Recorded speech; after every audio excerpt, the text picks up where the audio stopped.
Well, artists under the banner of South African cultural and creative industry have handed a memorandum to President Cyril Ramaphosa's office at the Union Buildings in Pretoria. They're saying that the COVID-19 Artist Relief Fund has been impractical to the majority of artists and now demand that the industry be opened at 70% capacity. All right, for more on this story, we now welcome on the show Vicky Sampson, interim chairperson of the Trade Union of Musicians of South Africa. Very good afternoon to you, Vicky, and thank you so very much for joining us here on SABC News.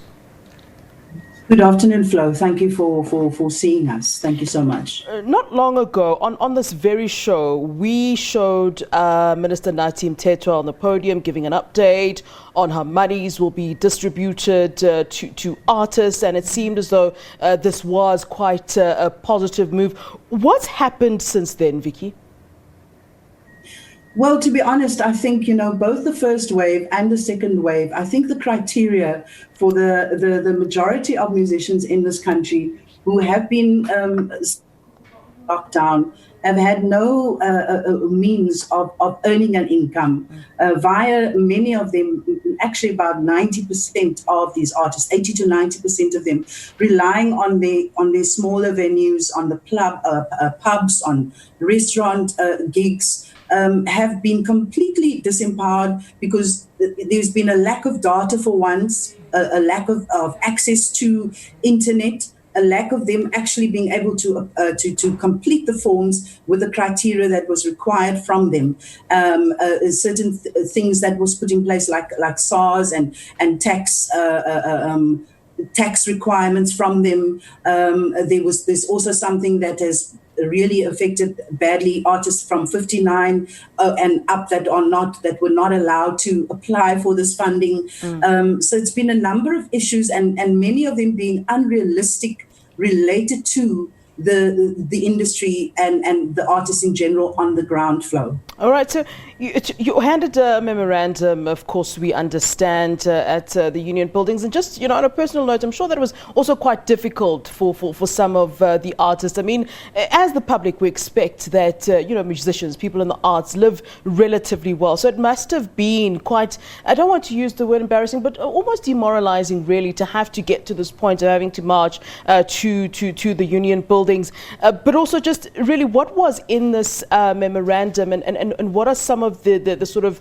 demands? Can you elaborate really on what you're saying and perhaps some of the, I'll say, solutions maybe that you're proposing at this time?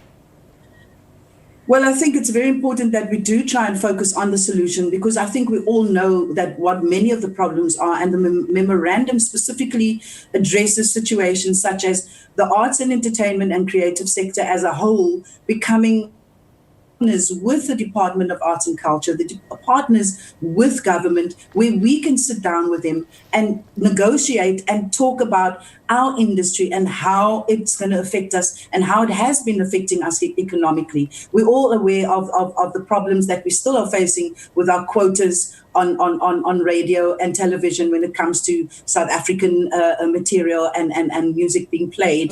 That is still a very big challenge. And so some of our solutions that we are proposing is that we need an immediate interministerial task group to be set up, which will work in conjunction with our stakeholder sector to review, propose and implement revised strategies that will grow our sector, which will protect artists and enable investment within our sector.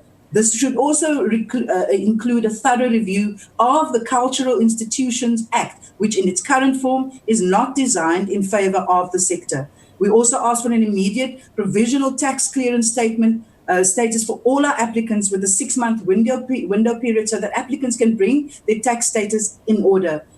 Also, realistically, the 6,600 Rand must not be taxable, but must be declared in the next return, which will be linked to the updated IDs as provided in the funding applications. So this is entirely possible and will negate the biggest stumbling block in the current applications. Another immediate thing that we're looking at is an immediate situation-based funding of arts performance venues to facilitate a partial subsidy of these in order for them to cover their basic requirements to operate. Because even though we might go back to a 70% capacity within live venues, I think their first priority is not going to be artists and employing musicians and artists back in the venue. Their first priority is going to be to try and regain some of the income, a lot of the income that has been lost, and many of these venues actually having gone out of business completely. We are asking for, as we said, an immediate provisional opening of performance venues, including our theatres and art venues, to between 40% and 70% capacity, which is according to the discretion of the venue operators, of course, or the owners, with the provision being with strict compliance to specific COVID-19 protocols. An immediate suspension and withdrawal of court action against those who were arrested and charged in the Vula President protest in Durban recently. We have the case number OB116/09/2020.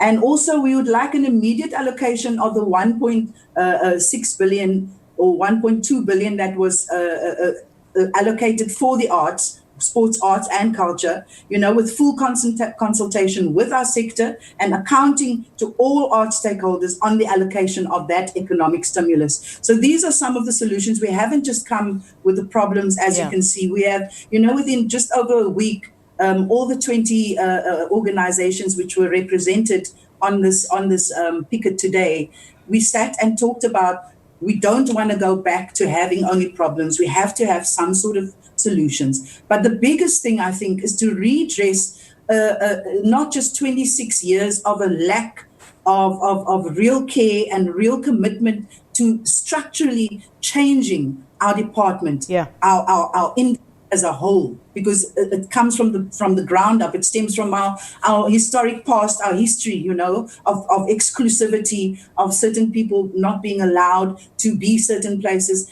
And I think the hierarchy that exists within the system at this point within our department, and by us not being consulted as a whole, has resulted in the situation that we're in. So unless our industry is now immediately given the attention as all the other industries, we are labor.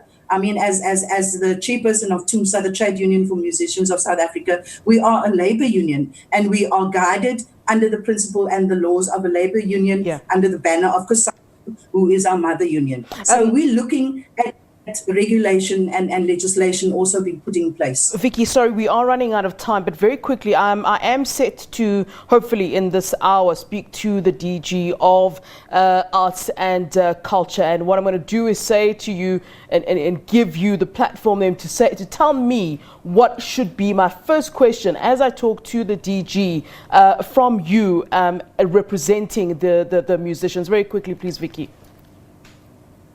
I think, we've had some engagement with the DG himself as well. And our big thing at this point is, please, can they give us a hearing? Can they bring us to the table to sit down and address the situations? It's not just about COVID-19. It's gone beyond that now. Our situation, if it was bad before, it has gone from bad to worse. And it is time for them to start engaging with our sector as a whole. This is our plea. They have to start listening to us. They have to start taking our advice when we say we mix with artists from on a daily basis, that have been within the townships, within our communities, that have not had data, that have not had access to this COVID-19 relief fund. People that we've had to help out, many of our artists sitting at home starving, not being able to feed their families. We simply cannot allow the situation to continue. And also for others from outside our industry who have no understanding of what it is and what we do and what our real needs are,